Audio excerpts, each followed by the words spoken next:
Hello good morning students. तो कैसे आप सब लोग। My name is Sohail Mansuri और आप सब लोग मुझे देख रहे हो मंसूरी क्लासेस पे। दोस्तों, केमिकल बॉन्डिंग के लास्ट लेक्चर में हम लोगों ने डिस्कस किया था हाइब्रिडाइजेशन इन ऑड इलेक्ट्रॉनिक स्पीसीज। ठीक है, ऑड इलेक्ट्रॉनिक स्पीसीज में मैंने आपको संकरण निकालना सिखा दिया था। वहां तक हमारा टॉपिक खत्म हो चुका था।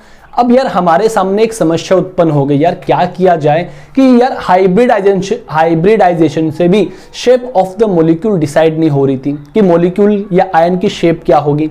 तो फिर एक समस्या उत्पन्न हो गई।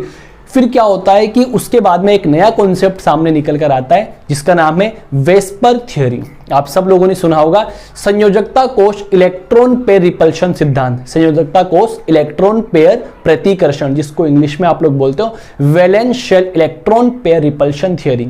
अब यार valence shell electron pair repulsion theory के अंदर क्या होता है कि ये जो थ्योरी है ना भाई, बड़ी इंटरेस्टिंग थ्योरी है और इस थ्योरी को गैलेक्स्पी और नाइहोम के द्वारा दिया गया। गैलेक्स्पी और नाइहोम दो साइंटिस्ट थे, उन्होंने इस थ्योरी को दिया और क्या बताया कि हम वेस्पर थ्योरी की मदद से शेप ऑफ द मॉलिक्यूल और आयन डिसाइड कर सकते हैं कि मान लीजिए आपका कोई मॉलिक्यूल है, उसकी शेप क्या होगी, आपका कोई आयन है, उसकी शेप क्या होगी। तो basically VSEPR theory shape of the molecules को बताती है कि मॉलिक्यूल्स की शेप क्या होगी। इतनी बात समझ पा रहे हो। तो अब ये कैसे डिसाइड करें कि शेप ऑफ द मॉलिक्यूल कैसे होगी, किस तरीके से शेप बनेगी, वो आप लोगों को लोन पेयर का पता होना चाहिए और बॉन्ड पेयर का पता होना चाहिए। देखो भाई, बड़ी प्यार मोहब्बत से आप लोग इधर देखिए और हेडिंग डाल दीजिए वेस्पर थ्योरी। सब लोग डाल दीजिए heading VSEPR theory,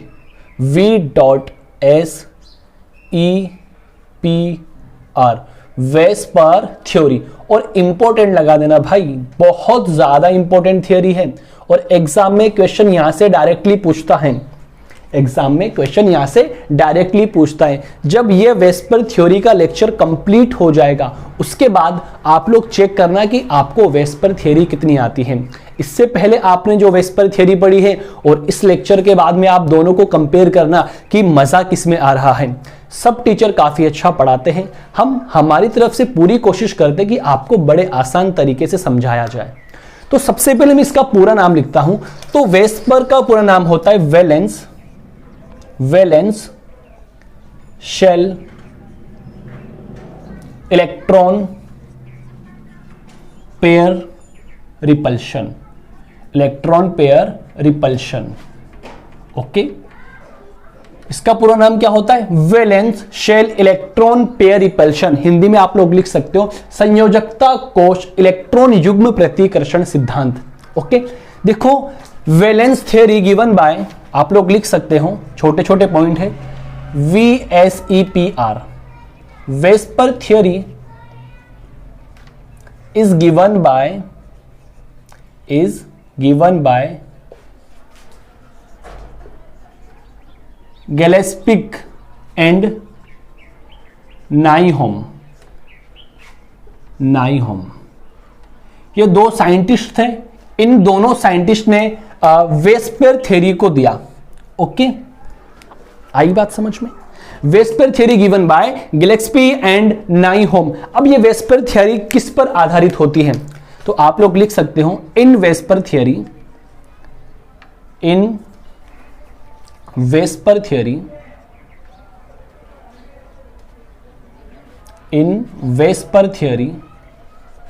we deals with, हम क्या डील करते हैं?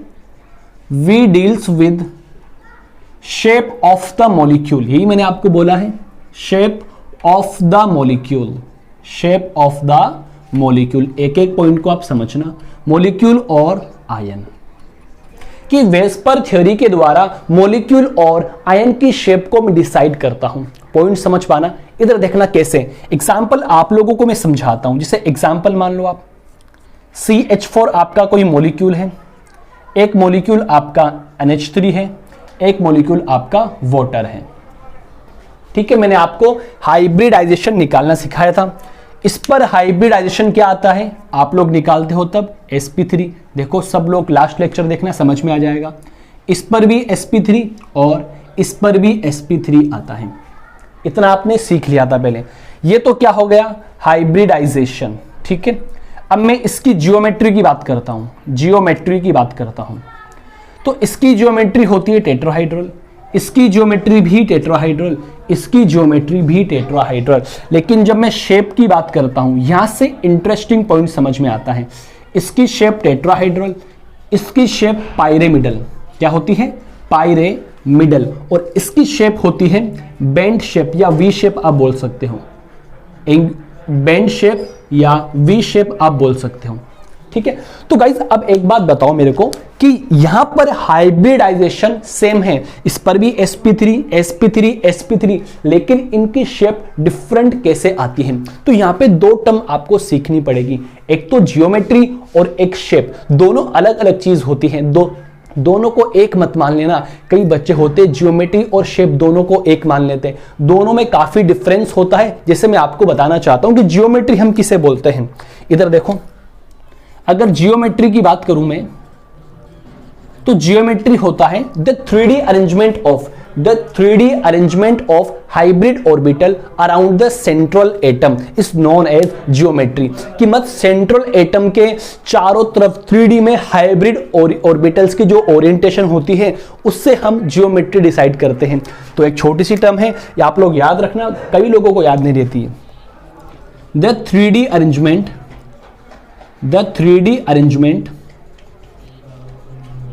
of hybrid orbital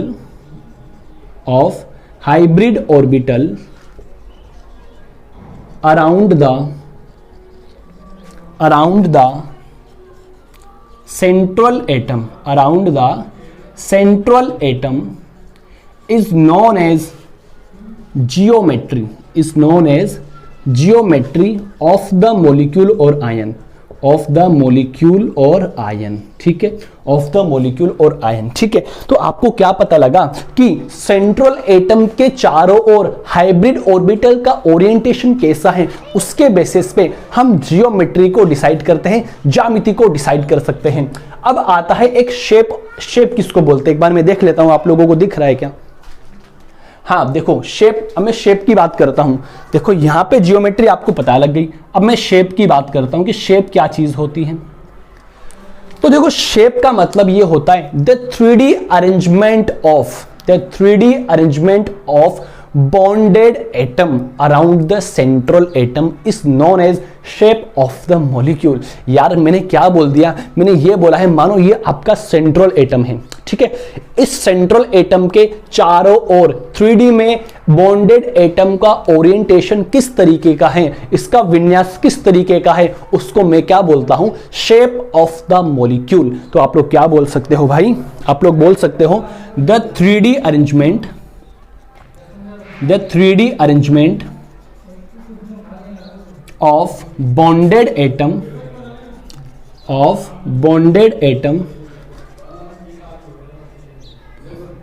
around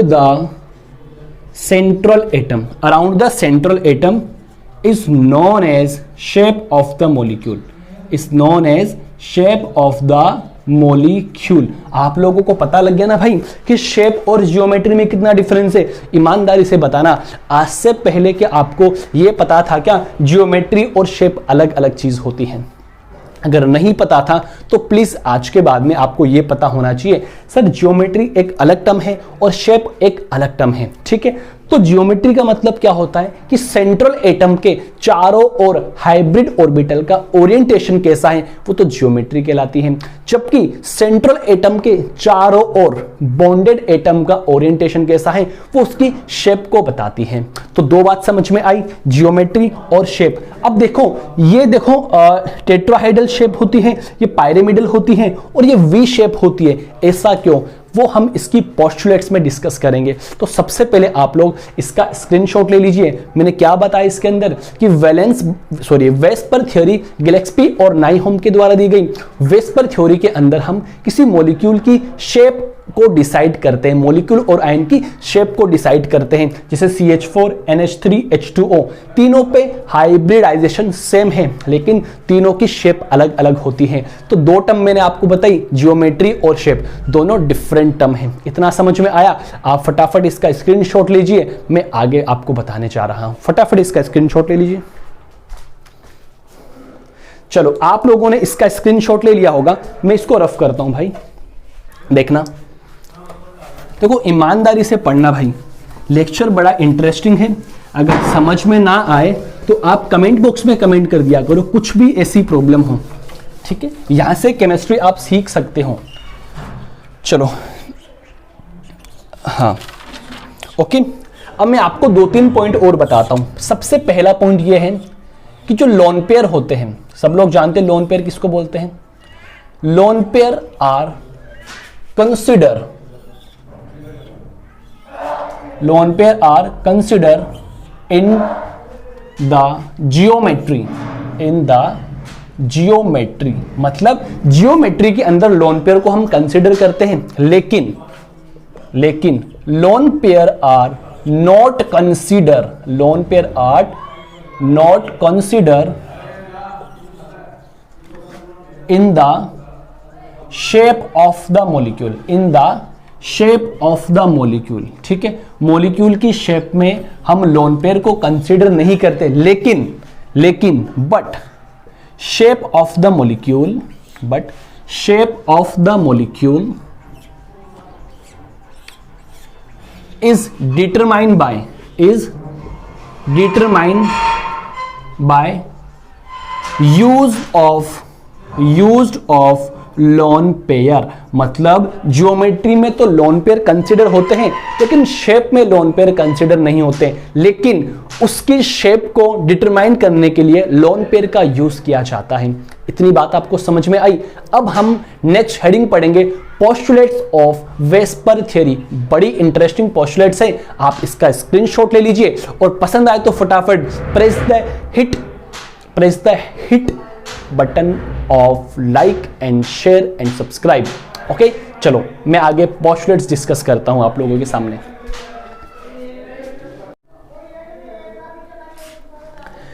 हाँ तो स्टूडेंट्स, आप लोगों ने क्या सीखा, 4-5 पॉइंट जो इंपॉर्टेंट है रिगार्डिंग वेस्पर थ्योरी वो मैंने आपको बता दिए हैं। आप लोगों को काफी हद तक समझ में आया होगा, इतनी उम्मीद कर सकता हूं। दोस्तों अब हम लोग पढ़ने जा रहे हैं पोस्टुलेट्स ऑफ वेस्पर थ्योरी कि किसी मॉलिक्यूल और आयन की शेप में कैसे कैसे डिसाइड कर सकता हूं। तो आप सब लोग बड़ी प्यार से हेडिंग डाल लीजिए, postulates of VSEPR theory. Postulates of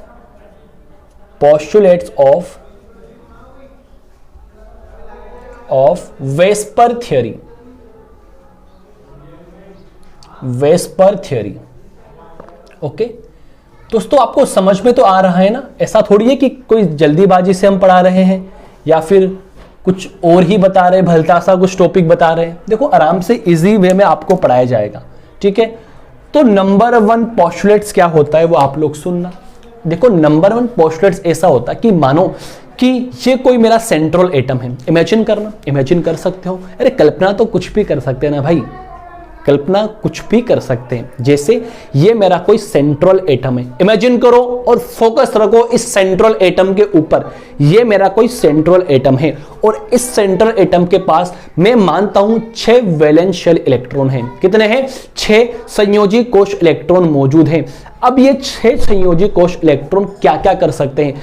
ये 6 संयोजी कोश इलेक्ट्रॉन बॉन्ड भी बना सकते हैं और लोन पेयर की तरह भी रह सकते हैं। या तो क्या करेंगे, बॉन्ड बना लेंगे, या फिर क्या करेंगे, लोन पेयर की तरह रह सकते हैं। माना ये 6 वैलेंस शेल इलेक्ट्रॉन है, 6 के 6 बॉन्ड बना लिए, या माना कि 6 में से क्या हुआ, 4 बॉन्ड बना लिए, 1-2 इलेक्ट्रॉन बचे, वो एक लोन पेयर की तरह रह गया। ये सब कुछ हम डिसाइड करते हैं, ठीक है। अब एक बात बताओ, मैं आप लोगों को बताता हूं कि यदि सेंट्रल एटम के चारों ओर जो इलेक्ट्रॉन्स मौजूद हैं वो सारे के सारे बॉन्ड पेयर हैं, मतलब बॉन्डिंग में पार्टिसिपेट करते हैं, then shape of the molecule is decided by types of hybridisation.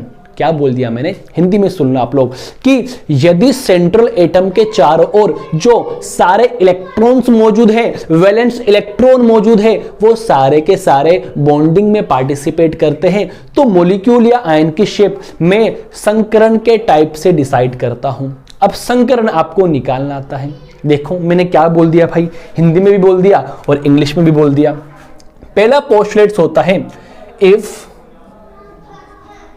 all electrons pair if all electrons pair around the central atom, if central atom को Ca लिखता हूं, if all electrons pair around the central atom are bond pair, क्या है bond pair, मतलब bond में participate करें, bond pair, ठीक है, bond pair, it means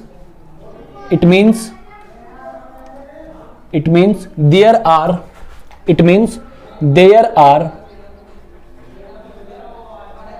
no lone pair, मतलब कोई लोन पेयर नहीं है, then shape of the molecule, समझना भाई, लिखना मत अभी, shape of the molecule example से समझाऊंगा, shape of the molecule is decided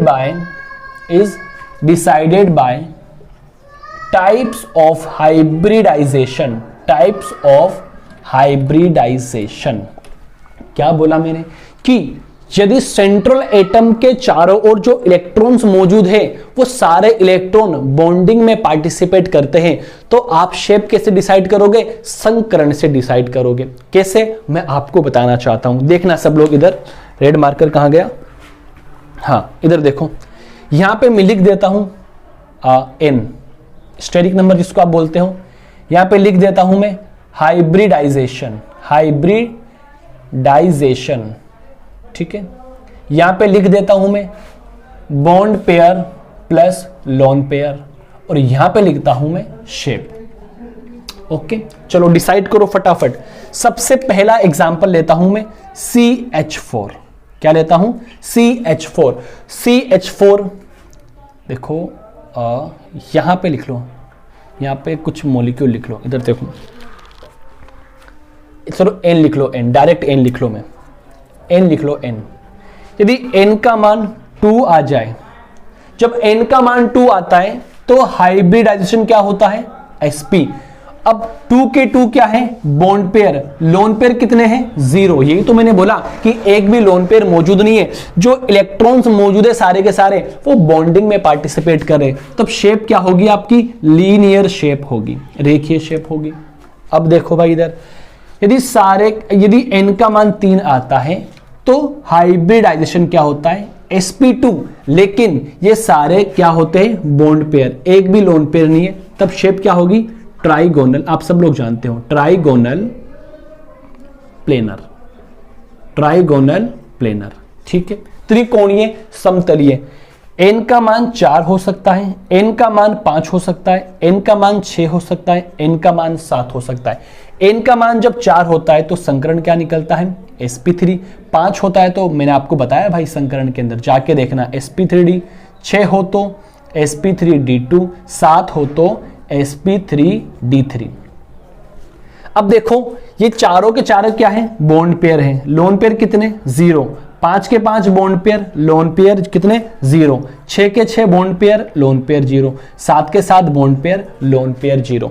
तो जब आपका n सारे बॉन्ड पेयर मौजूद हैं तो शेप होती है आपकी टेट्राहेड्रल, क्या होती है, टेट्राहेड्रल, क्या होती है, टेट्राहेड्रल। ओके, जब sp3d संकरण होता है, सारे के सारे इलेक्ट्रॉन बॉन्डिंग में पार्टिसिपेट करते हैं, तब शेप होती है TBP, ट्राइगोनल बाइपाइरामिडल, क्या होती है, ट्राइगोनल बाइपाइरामिडल, त्रिकोणीय द्विपिरामिडीय। जब n का मान 6 हो, सारे बॉन्ड पेयर हो, तो वो होता है शेप ऑक्टाहेड्रल, क्या होते हैं, ऑक्टाहेड्रल। और n का मान 7 हो, सारे बॉन्ड पेयर हो, तो क्या होता है, PBP, pentagonal bipyramidal, pentagonal bipyramidal. अब देखो ये क्या तरीका है, मैंने आपको ऐसा बोला है कि यदि सारे इलेक्ट्रॉन्स बॉन्ड पेयर के रूप में हो, देखो यहां पे लोन पेयर एक भी नहीं है, ठीक है, सारे इलेक्ट्रॉन बॉन्ड पेयर हो, एक भी लोन पेयर नहीं हो, तब संकरण डिसाइड होता है टाइप्स ऑफ हाइब्रिडाइजेशन से। sp जब संकरण होता है तो इसकी शेप बनती है लीनियर, sp2 होता है तो ट्राइगोनल प्लेनर, sp3 होता है तो टेट्राहाइड्रल, और sp3d होता है तो tbp बनती है, sp3d2 होता है ऑक्टाहाइड्रल बनती है, sp3d3 बनता है, pbp बनती है पेंटागोनल बाय पिरामिडल, पंचभुजीय द्विपिरामिडीय।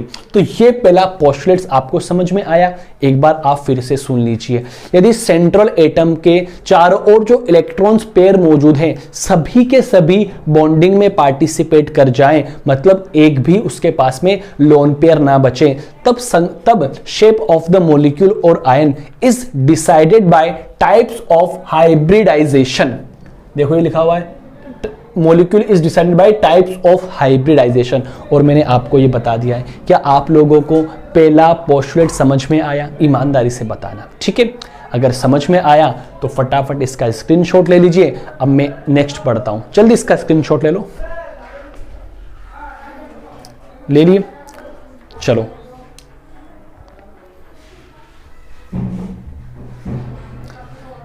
चलो फिनिश करूं। चलो मैं इसको रफ करता हूं भाई, देखना जी। समझ में आ गया पहला पोस्टुलेट्स? क्या करना है कि जितने आपके इलेक्ट्रॉन्स मौजूद हैं सभी के सभी बॉन्डिंग में पार्टिसिपेट कर लिए, एक भी लोन पेयर मौजूद नहीं है। इसका मतलब क्या हुआ? इसका मतलब यह हुआ कि जो संकरण होगा उसके अनुसार शेप डिसाइड की जाएगी। ओके, आप सब लोग नेक्स्ट हेडिंग डाल दीजिए, identification of number of bond pair and lone pair. क्या हेडिंग है? आइडेंटिफिकेशन। देखो मैं आपको सिखा दूं और इजी बना दूं। Identification of number of bond pair and lone pair, bond pair and lone pair. ठीक है, मैं आपको निकालना सिखाता हूं बॉन्ड पेयर और लोन पेयर कैसे निकालते हैं। ठीक है, यहां पे आप सब लोग लिखना, मॉलिक्यूल लिख देना भाई, यहां पे एन लिख देना, यहां पे लिख देना bond pair plus lone pair लिख देना, और आप लोग यहां पे लिख देना AXNEN। सर ये XNEN क्या है? कुछ नहीं है भाई, XN तो होता है bond pair, number of bond pair, EN होता है नंबर ऑफ लोन पेयर। कुछ नहीं है, देखो आप खुद ही निकालोगे। देखो मैं इतना कॉन्फिडेंस के साथ में बोल सकता हूं, जिससे मैं CH4 निकाला, आप लोग इसको पूरा फिल कर सकते हो। देखो CH4 जब मॉलिक्यूल लेते हैं तो N का मान कितना आता है? सबने पता है, संकरण में 4 सिक्का है। कार्बन के वैलेंस शेल में 4 इलेक्ट्रॉन्स होते हैं, चारों के चारों बॉन्डिंग में पार्टिसिपेट कर लिए, मतलब बॉन्ड पेयर तो कितने?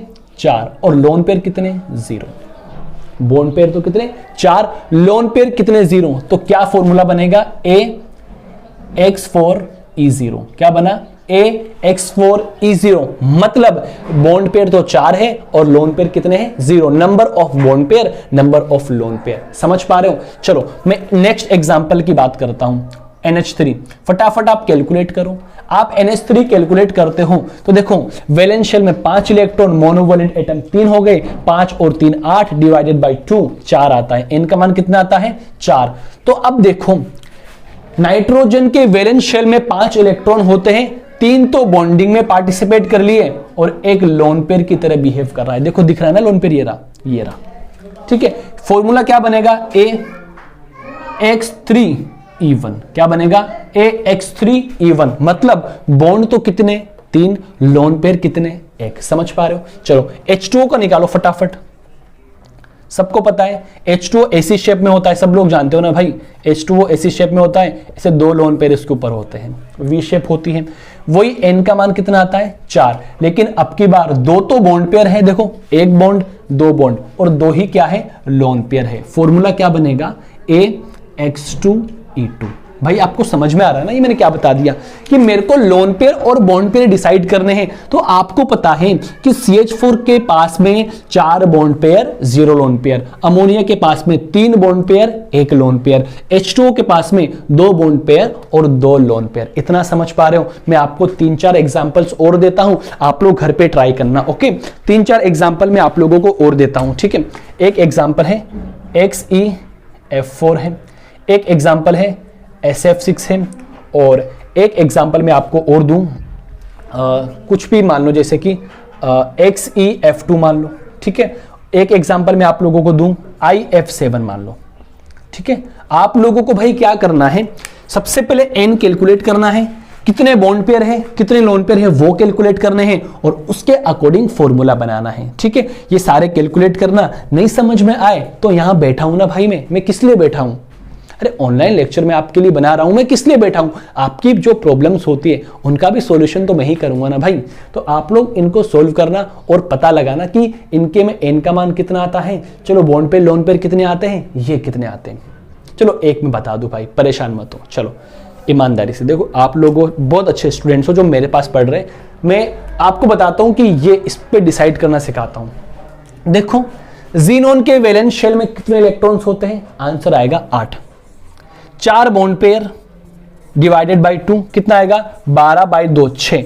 n का मान कितना आएगा 6, संकरण में निकालना सिखाया था। अब देखो इस ज़ीनोन के पास में 8 वैलेंस शेल इलेक्ट्रॉन होते हैं, जिनमें से 4 तो बॉन्डिंग में पार्टिसिपेट कर गए, मतलब 4 तो बॉन्ड पेयर बन गए।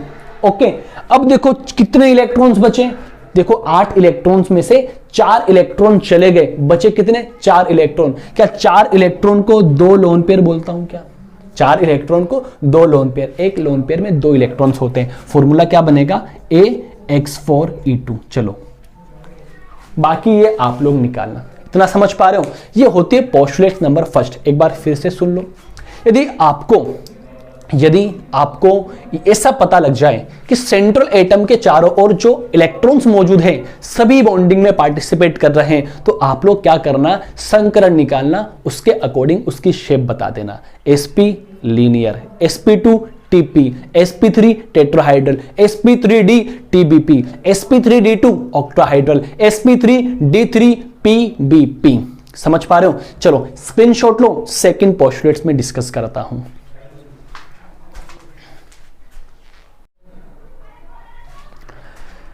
हाँ तो गाइज हम लोगों ने पहला पोस्टुलेट्स खत्म कर लिया है, सेकंड पोस्टुलेट्स बहुत ज्यादा इंपॉर्टेंट है। सेकंड पोस्टुलेट्स ये बताता है कि मानो सेंट्रल एटम के चारों ओर जो इलेक्ट्रॉन्स मौजूद हैं उनमें से कुछ इलेक्ट्रॉन बॉन्डिंग में जाए और कुछ इलेक्ट्रॉन लोन पेयर की तरह बिहेव करे, कुछ इलेक्ट्रॉन बॉन्डिंग में चले जाए और कुछ इलेक्ट्रॉन लोन पेयर की तरह बिहेव करे। तो भाई साहब अब की बार क्या होता है, शेप डिस्टर्ब हो जाती है। क्या होती है, शेप डिस्टर्ब हो जाती है। अब मैं कैसे डिसाइड करूं कि इसकी शेप क्या होगी, तो इधर देखना, आप सब लोग समझ में आएगा सारा, ठीक है। आप लोग लिख लेना, आप लोग लिख सकते हो, if all electrons pair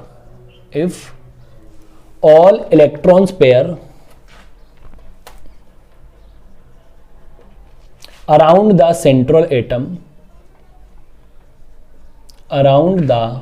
central atom are not bond pair, मतलब सभी बॉन्ड पेयर नहीं है, are not bond pair, there are some lone pair also present,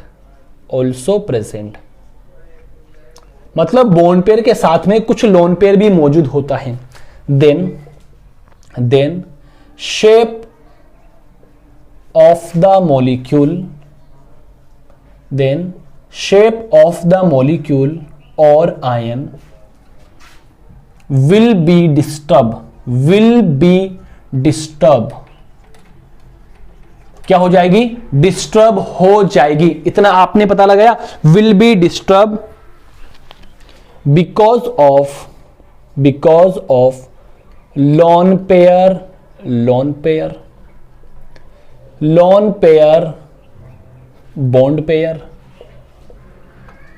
and bond pair repulsion। तो इन रिपल्शन के द्वारा, अब रिपल्शन लोन पेयर के बीच में हो सकता है, बॉन्ड पेयर के बीच में हो सकता है और लोन पेयर बॉन्ड पेयर के बीच में भी हो सकता है। तो इन रिपल्शन के द्वारा वो शेप क्या हो जाएगी, डिस्टर्ब हो जाएगी। जैसे मैं आप लोगों को बताना चाहूं, H2O पे हाइब्रिडाइजेशन क्या होता है, sp3। तो sp3 के अकॉर्डिंग ये टेट्राहाइड्रल होना चाहिए था, लेकिन देखो ये मेरा ऑक्सीजन एटम, इधर देखो ये इधर कौन है, ऑक्सीजन एटम लगा हुआ है, इधर ऑक्सीजन एटम है, ये हाइड्रोजन है, ये दूसरा वाला हाइड्रोजन मौजूद है, लेकिन इसके पास में 2 लोन पेयर भी मौजूद हैं। तो H2O होना ऐसा चाहिए था, लेकिन जो लोन पेयर होते हैं उनमें रिपल्शन होता है और ये बैंड शेप ले लेता है। ऐसी बैंड शेप ले लेगा तो जब मतलब इसकी शेप डिस्टर्ब हो जाएगी, तो शेप कैसे डिस्टर्ब होती है? लोन पेयर रिपल्शन के द्वारा, lone pair bond pair repulsion के द्वारा, बॉन्ड पेयर रिपल्शन के द्वारा।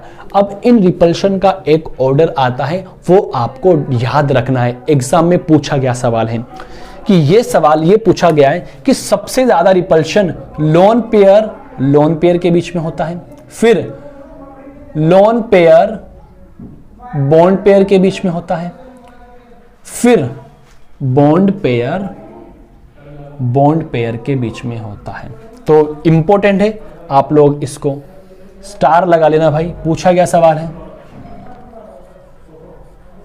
ठीक है, मतलब सबसे ज्यादा रिपल्शन लोन पेयर के बीच, फिर लोन पेयर बॉन्ड पेयर के बीच, फिर बॉन्ड पेयर के बीच। इतनी बात आपको समझ में आई क्या?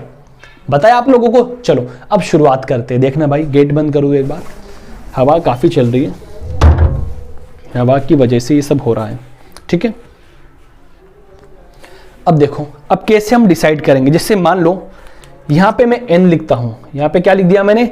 n लिख दिया। यहां पे लिख दिया मैं हाइब्रिडाइजेशन, और यहां पे लिख दिया मैंने bond pair plus lone pair, और यहां पे लिख दिया मैंने शेप। ओके, एक एक चीज पता लगा। देखो खुद आप आंसर दोगे। कैसे आप लोग आंसर दोगे? मैं मानूं कि n का मान 2 आ जाए, n का मान क्या आ जाए? 2 आ जाए। जब n का मान 2 आता है तो हाइब्रिडाइजेशन क्या आप बोलोगे? sp। सारे के सारे क्या होते हैं? 2 में bond pair 0 lone pair. Shape कैसी होगी? लीनियर होगी। देखना अभी कैसे निकालोगे भाई, हवा बहुत ज्यादा चल रही है। n का मान 3 आ जाए, संकरण क्या निकालोगे? फटाफट बोलते जाओ, sp2। अब क्या क्या हो सकता है? या तो ये तीनों बॉन्ड पेयर हो जाए, या 2 बॉन्ड पेयर और 1 लोन पेयर हो जाए। अगर तीनों बॉन्ड पेयर होते हैं तो शेप बनती है ट्राइगोनल प्लेनर। देखो ये देखो पिक्टोरियल, देखो ये पिक्टोरियल है ट्राइगोनल प्लेनर का। देखो समझ में आ रहा है कैसे बन रहा है? ये ऐसे बन रहा है, ऐसे ट्राइगोनल प्लेनर। ये एक सेंट्रल एटम है, ये आपके सराउंडिंग एटम है, ट्राइगोनल प्लेनर। और अगर 2 बॉन्ड पेयर 1 लोन पेयर हो जाए तो आपकी बनती है बेंट शेप, या वी शेप बोल सकते हो आप, बेंट शेप। कैसे? ऐसे।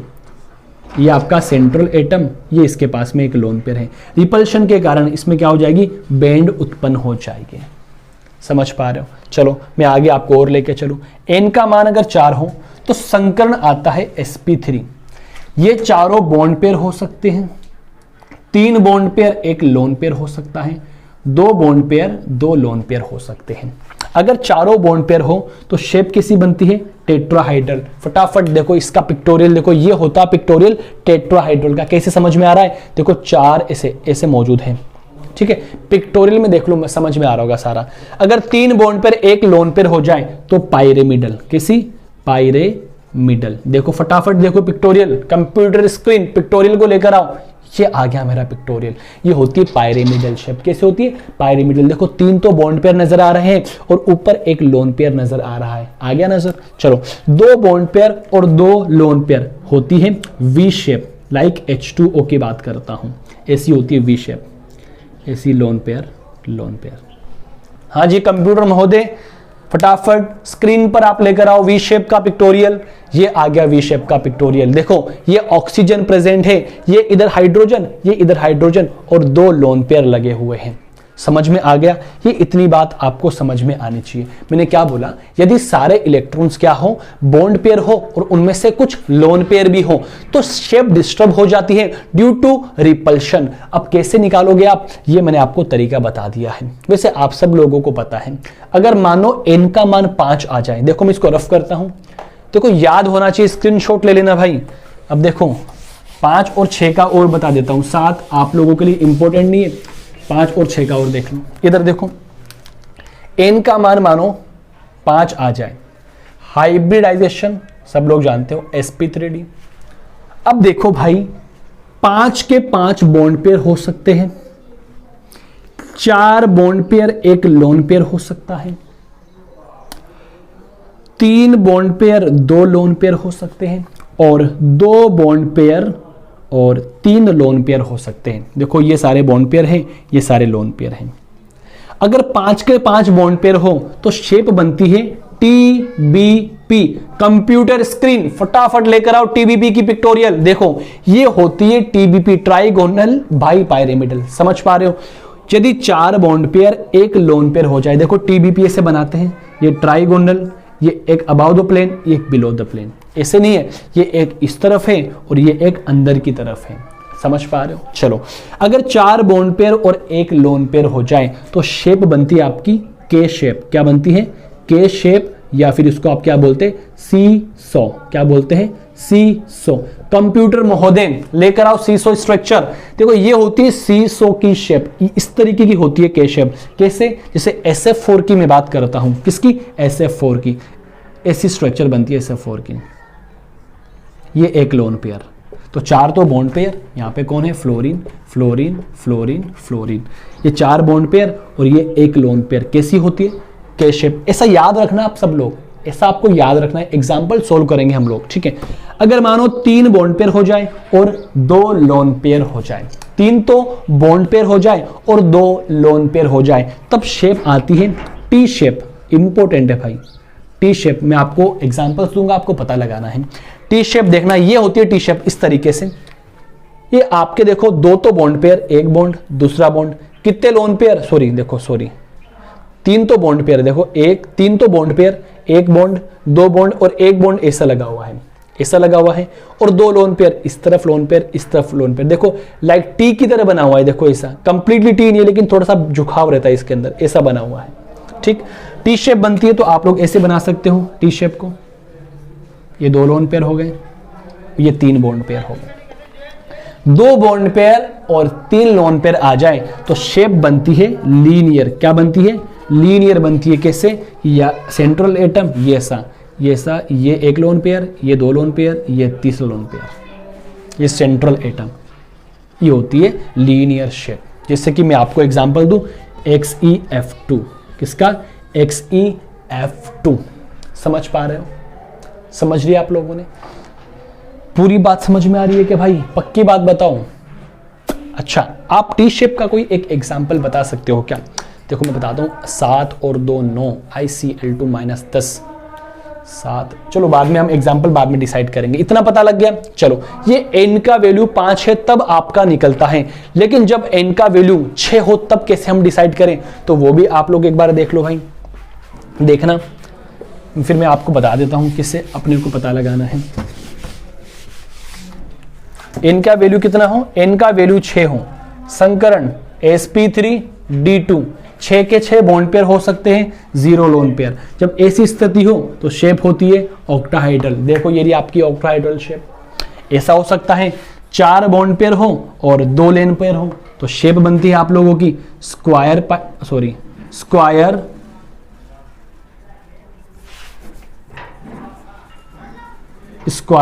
प्लेनर। क्या बनती है? Square planar.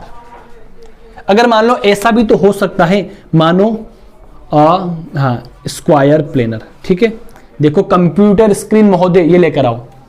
देखो ये एग्जांपल है XeF4 का। इसमें 4 तो बॉन्ड पेयर होते हैं, 2 लोन पेयर होते हैं। ऑक्टाहाइड्रल की बात करूं, SF6 की बात कर लो आप। ऐसे बनाते हो आप octahedral, above the plane, below the plane. सब कंप्यूटर स्क्रीन पे आप लोगों को दिख रहा है। इतना समझ पा रहे हो? चलो, ये ऐसा भी तो हो सकता है, मानो कि अगर 5 बॉन्ड पेयर हो जाए और 1 लोन पेयर हो जाए तो शेप बनती है स्क्वायर पायरेमिडल। स्क्वायर पायरेमिडल, जैसे एग्जांपल XeOF4। XeOF4 भाई, ये सारे एग्जाम्पल मैंने आप लोगों को बता दिए। देखो सेकंड पोस्टुलेट्स क्या होती हैं, एक बार आप लोग सुनना भाई।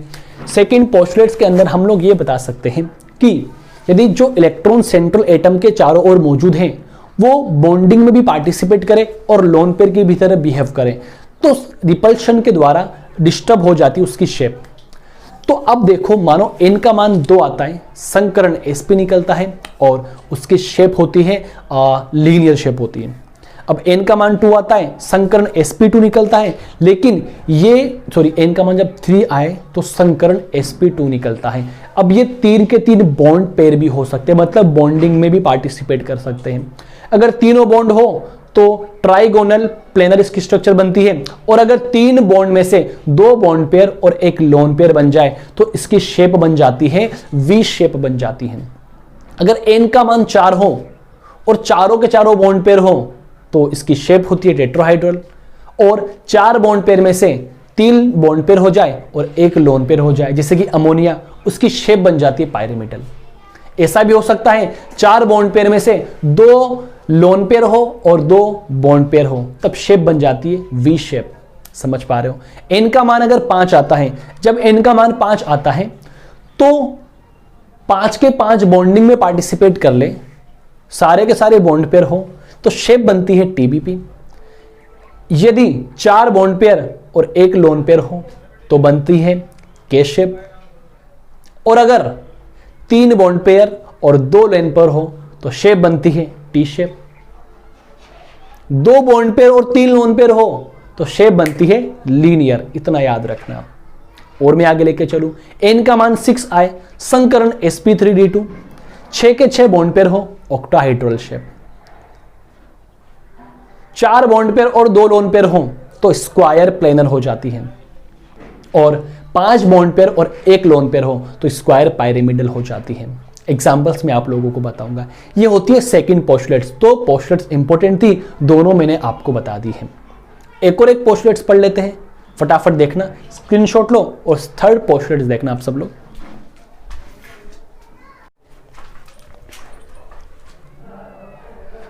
हाँ तो गाइस, 2 पोस्टुलेट्स हम लोगों ने खत्म कर लिए। थर्ड पोस्टुलेट्स क्या होती है आप लोग सुनना। थर्ड पोस्टुलेट्स वेस्पर थ्योरी की होती है कि वेस्पर थ्योरी बॉन्ड एंगल्स को भी बताती है। वेस्पर थ्योरी मॉलिक्यूल्स के बॉन्ड एंगल को भी डिसाइड करती है। अब ये बॉन्ड एंगल कैसे डिसाइड होते हैं, एक पिक्टोरियल मैंने आप लोगों के सामने बना के रखा है। देखो बॉन्ड एंगल डिसाइड कैसे होता है। सबसे पहले आप उस मॉलिक्यूल में सेंट्रल एटम का हाइब्रिडाइजेशन कैलकुलेट कर लो, या वो sp आएगा, sp2 आ जाए या sp3 आ जाए। तो हाइब्रिडाइजेशन कैलकुलेट करने के बाद में यह चेक करो कि परसेंटेज एस करेक्टर किसमें ज्यादा है। तो जिसमें परसेंटेज एस करेक्टर ज्यादा होंगे बॉन्ड एंगल का मान उतना ही ज्यादा होगा। पहले पॉइंट का मतलब यह है कि मानो कि एक मेरा एग्जांपल है BeCl2, एक एग्जांपल है BF3, एक एग्जांपल है CH4। ठीक है, अब मैं इन पे संकरण कैलकुलेट करता हूं। इस पर आता है sp, इस पर आता है sp2, इस पे आता है sp3। देखो इस पे परसेंटेज एस करेक्टर कितने, 50%। देखो 50 परसेंटेज एस है, 50 p परसेंटेज करेक्टर है। लेकिन मैं इसकी बात करता हूं, इस पे कितने परसेंटेज एस करेक्टर है, इस पे आएंगे 33%, इस पे कितने आएंगे 25%, क्योंकि 75 सा किसका है, P का है, 25 सा किसका है, S का है। तो परसेंटेज S करेक्टर इंक्रीज तो बॉन्ड एंगल के मान इंक्रीज होते हैं। BeCl2 का बॉन्ड एंगल 180 डिग्री आता है, BF3 का बॉन्ड एंगल 120 डिग्री आता है, CH4 का बॉन्ड एंगल 109 डिग्री के आसपास में आता है। तो बॉन्ड एंगल सबसे ज्यादा BeCl2 का, फिर BF3 का, फिर CH4 का। बॉन्ड एंगल डिसाइड हो गया कैसे। सबसे पहले आप सेंट्रल एटम का संकरण फाइंड आउट करो। संकरण sp, sp2, sp3 में से कोई भी आ जाए, फिर आप परसेंटेज s करेक्टर को देखो। परसेंटेज s करेक्टर का मान इंक्रीज होता है तो आपके बॉन्ड एंगल का मान इंक्रीज होता है। इतना मेरे को समझ में आता है। लेकिन ऐसा भी तो हो सकता है कि तीनों मॉलिक्यूल पर संकरण समान आ जाए, तीनों मॉलिक्यूल पर संकरण समान आ जाए, तब क्या करोगे, लोन पेयर को चेक करोगे। जितने ज्यादा लोन पेयर, देखो लिख रखा है मैंने कि if hybridisation on central atom is same then calculate number of lone pair in central atom. Lone pair in central atom increase, bond angle का मान डिक्रीज। लोन पेयर कैलकुलेट करो, जितने ज्यादा लोन पेयर बॉन्ड एंगल का मान उतना ही कम होगा, जितने ज्यादा लोन पेयर बॉन्ड एंगल का मान उतना ही कम होगा। इसको एग्जांपल को समझने के लिए मैं आपको बता दूं, CH4 NH3 और H2O, CH4NH3H2O, संकरण sp3, संकरण sp3, संकरण sp3। लोन पेयर इसके पास में 0, इसके पास में 1 होता है, इसके पास में 2 होते हैं। जितने ज्यादा लोन पेयर बॉन्ड एंगल का मान उतना ही कम। तो सबसे ज्यादा बॉन्ड एंगल किसका आता है? CH4 का, फिर NH3 का, फिर H2O का। इसके पास में 2 लोन पेयर, तो बोला है loan pair in central atom increase, bond angle decrease. तो लोन पेयर 2 है, बॉन्ड एंगल का मान सबसे कम है। अब ऐसा हो जाए भाई नंबर ऑफ लोन पेयर भी समान आ जाए, नंबर ऑफ लोन पेयर भी समान आ जाए, तब चेक की जाती है सेंट्रल एटम की इलेक्ट्रोनेगेटिविटी या सराउंडिंग एटम की इलेक्ट्रोनेगेटिविटी। यदि सेंट्रल एटम की इलेक्ट्रोनेगेटिविटी इंक्रीज होती है तो बॉन्ड एंगल के मान इंक्रीज होते हैं, और यदि सराउंडिंग एटम मतलब सेंट्रल एटम से जुड़े हुए एटम की इलेक्ट्रोनेगेटिविटी इंक्रीज होती है तो बॉन्ड एंगल के मान डिक्रीज होते हैं। ये होता है थर्ड पोस्टुलेट्स, बहुत ज्यादा इंपॉर्टेंट है। समझ में आ गया होगा। क्या करना है? सबसे पहले आप लोग हाइब्रिडाइजेशन कैलकुलेट करो। sp sp2 sp3 आ जाएगा। मानो जितने ज्यादा percentage s character bond angle का मान उतना ज्यादा। एग्जांपल मैंने आपको बता दिया है। अगर मान लो संकरण का मान समान आ जाए तब आप लोन पेयर कैलकुलेट कर लो। लोन पेयर जितने ज्यादा बॉन्ड एंगल का मान उतना ही कम। CH4NH3H2O मैंने आपको बता दिया है। और यदि लोन पेयर भी समान आ जाए then we check electronegativity. Electronegativity को चेक करते हैं। सेंट्रल एटम की इलेक्ट्रोनेगेटिविटी इंक्रीज होती है, बॉन्ड एंगल का मान भी इंक्रीज होगा, और इंक्रीज होगा। और सराउंडिंग एटम की इलेक्ट्रोनेगेटिविटी इंक्रीज होती है तो बॉन्ड एंगल के मान डिक्रीज होंगे। ये समझ में आया? इसका स्क्रीनशॉट लो। 2-3 एग्जांपल हम सॉल्व करते हैं। फटाफट स्क्रीनशॉट ले लीजिए।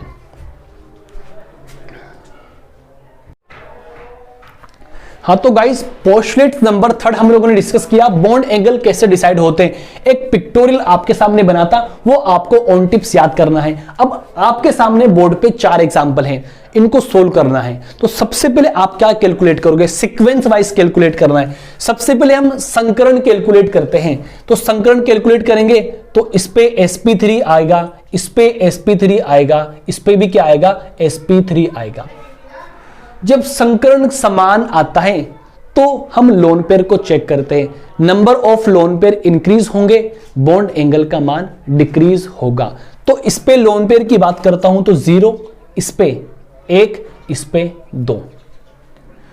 तो बॉन्ड एंगल सबसे ज्यादा किसका आएगा? CH4 का आएगा, फिर किसका आएगा? अमोनिया का आएगा, फिर किसका आएगा? H2O का आएगा। लोन पेयर ज्यादा, बॉन्ड एंगल के मान कम। पहला क्वेश्चन क्लियर है। चलो सेकंड क्वेश्चन की बात करता हूं। संकरण निकालो। वैलेंस शेल में 5 इलेक्ट्रॉन, 5 और 4 कितने होते हैं? 9। 9 में से 1 गया तो कितना बचा? 8 में 2 का भाग दिए तो 4, sp3 आएगा। इस पर भी sp3 आएगा और इस पर भी कितना आएगा? sp3।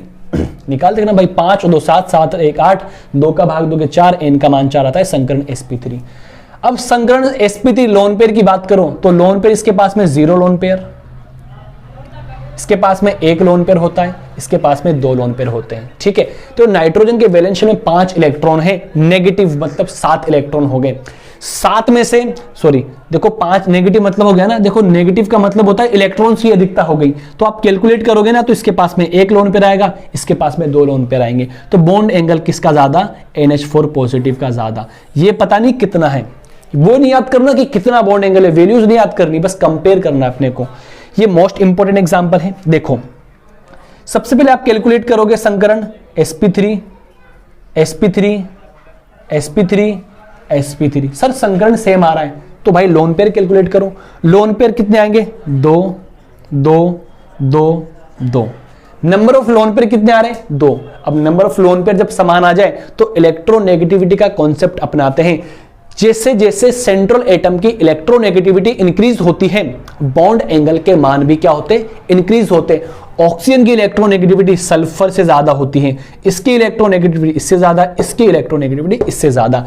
तो सेंट्रल एटम की इलेक्ट्रोनेगेटिविटी इंक्रीज हो रही है, बॉन्ड एंगल के मान भी इंक्रीज होते हैं। ये आता है ऑर्डर। इंपॉर्टेंट क्वेश्चन है ये वाला, तो सदाबहार क्वेश्चन है। सबसे पहले संकरण निकालो। CO2 पे sp, इस पे आएगा sp2, इस पे आएगा sp3, इस पे आएगा sp3, इस पे आएगा sp3। तो परसेंटेज एस करेक्टर सबसे ज्यादा इस पे, तो सबसे पहले कौन आएगा, CO2 का बॉन्ड एंगल सबसे ज्यादा, फिर BF3 का, क्योंकि इसके पास 33% करेक्टर होते हैं, 33 पॉइंट कुछ। तो ये दो आगे आ गए। अब इन तीनों को चेक करता हूं, तो नंबर ऑफ लोन पेयर सबसे ज्यादा, इसका मान सबसे कम, फिर कौन आएगा, CH4 आएगा, फिर NH3 आएगा, फिर कौन आएगा, H2O आएगा। मैंने डिसाइड करके बता दिया है कि बॉन्ड एंगल किस तरीके से निकाले जाते हैं। ओके, हेलो गाइस, तो क्या किया मैंने आप लोगों के सामने, आज वेस्पर थ्योरी को खत्म किया है। तो वेस्पर थ्योरी मैंने आपको कंप्लीट बता दी है, आप लोग पढ़ना अच्छे से। आने वाले कुछ दिनों में हम क्वेश्चंस करेंगे, बहुत सारे प्रैक्टिस शीट दी जाएगी आप लोगों को, स्क्रीन पर आपको प्रैक्टिस शीट मिलेगी, टाइम मिलेगा बाकायदा, और आपको सोल्व करना है उस टाइम के अंदर, और कमेंट बॉक्स में अपना आंसर बताना है, टेस्ट वाइज मतलब उसको अपन करेंगे। आप लोगों को ये लेक्चर काफी हद तक समझ में आया होगा। फिर भी नहीं समझ में आता, एक बार लेक्चर को फिर से देखिए, और लेक्चर पसंद आया तो लाइक के बटन को दबाइए, शेयर करिए, सब्सक्राइब करिए। जितने ज़्यादा मेंबर आप यहाँ पे जोड़ोगे उतना ज़्यादा हमें मोटिवेशन मिलेगा। आप सभी लोगों से गुजारिश है, हमारे इस YouTube चैनल पर बने रहें और अपनी स्टडी चालू रखें। मैं सोहेल मंसूरी अभी आपके सामने अलविदा लेता हूँ। Thanks for watching this video.